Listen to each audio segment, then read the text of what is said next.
நம்ம ஸ்டைல்ல ஒரு குட்டி கதை ஒண்ணு சொல்லாமா? ஆனா கெட்ட பையன் சார் அந்த சின்ன பையன்.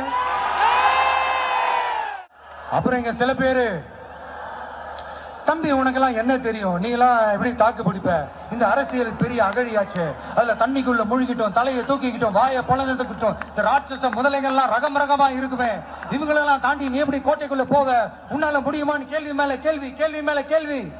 இந்த கேள்விகளுக்கெல்லாம் நம்ம ஸ்டைல்ல ஒரு குட்டி கதை ஒண்ணு சொல்லாமா?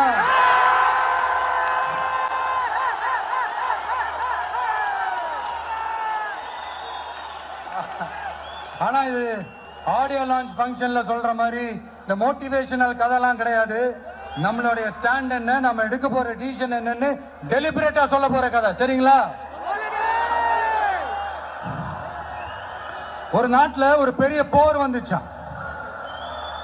அப்ப அந்த நாட்டுல இந்த பவர்ஃபுல்லான தலைமை இல்லாம போனதுனால ஒரு பச்சை புள்ள கையில தான் அந்த பொறுப்பு இருந்துச்சான்.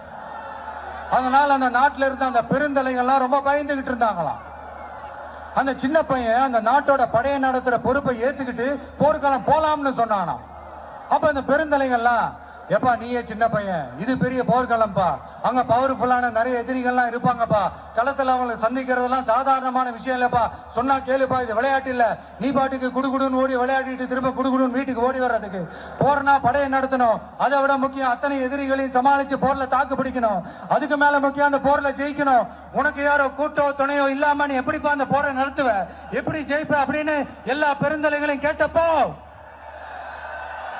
எந்த பதிலும் சொல்லாம போருக்கு தனியா தன் படையோட போன அந்த பாண்டிய வம்சத்தை சேர்ந்த அந்த பையன் என்ன செஞ்சான்னு சங்க இலக்கியத்துல ரொம்ப நல்லா தெளிவா சொல்லியிருக்காங்க. படிக்காதவங்க படிச்சு தெரிஞ்சுக்கங்க, இல்லைன்னா படிச்சவங்க கிட்ட கேட்டு தெரிஞ்சுக்கங்க.